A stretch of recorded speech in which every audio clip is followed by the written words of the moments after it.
आणखी एक मोठी बातमी आहे। मुंबईच्या ससून डॉक इथल्या मच्छीमार बांधवांना तिथून हटवून जागेचा ताबा घेण्यासाठी मुंबई पोर्ट ट्रस्टने स्थानिक पोलिसांकडे संरक्षणाची मागणी केली आहे। मुंबई पोर्ट ट्रस्ट बंदरातील जागा रिकामी करण्यासाठी 13 ते 15 नोव्हेंबर दरम्यान पोलिसांच्या मदतीने कारवाई करणार आहे। आज पोलिसांकडून कारवाई सुरू करण्यात आली आहे। महाराष्ट्र मत्स्योद्योग विकास महामंडळाचं गोडाऊन देखील रिकाम करण्यात येत आहे। मात्र गेल्या अनेक वर्षांपासून इथे व्यवसाय करणाऱ्या कोळी समाजाकडून याला तीव्र विरोध केला जातोय। या संदर्भात माहिती घेऊयात आमच्या प्रतिनिधी स्नेहा जाधव यांच्याकडून। स्नेहा, काय याबद्दल सविस्तर माहिती?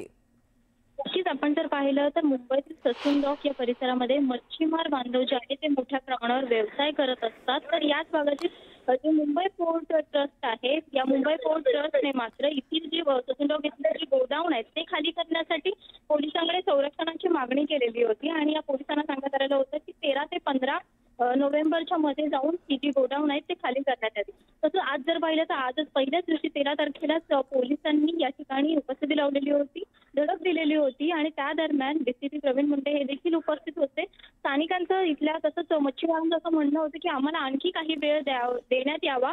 तसंच नार्वेकर हे देखील आमच्या सोबत आहेत आणि हे देखील वरिष्ठांशी बोलणार आहेत, त्यानुसार ही जी कारवाई ती थांबवली देखील जाऊ शकते। परंतु जर आपण पाहिलं तर नार्वेकर देखील विधानसभा अध्यक्ष राहुल नार्वेकर हे देखील या ठिकाणी उपस्थित झालेले होते। त्यांनी आश्वासन दिलेलं होतं की आम्ही अधिकाऱ्यांशी बोलून ही जी कारवाई आहे ती थांबवण्यात येईल। तसंच मंगळवारी येत्या मंगळवारी मुख्यमंत्री देवेंद्र फडणवीस यांच्यासोबत बैठक देखील लावण्यात आलेली होती। परंतु आता जर आपण पाहिलं तर मुंबई पोर्ट ट्रस्टच्या जो त्यांनी मागणी केलेली होती त्यानुसार पोलिसांकडून आता मात्र कारवाई करण्यात येते। ससून डॉक येथील जे पण गोडाऊन आहेत ती खाली करण्यात येतात। मच्छीमारांचा आता देखील विरोध करण्यात येतोय आणि ही जी संपूर्ण गोडाऊन आहे ती खाली करण्यात येते। तसंच आपण जर पाहिलं तर महाराष्ट्र फिशरीजचं गोडाऊन देखील याच्याच बाजूला आहे, ते देखील याच पोलिसांकडून खाली करण्यात येते आणि नागरिकांकडून स्थानिकांकडून मात्र यासाठी निषेध केला जातो, तीव्र निषेध केला जातो।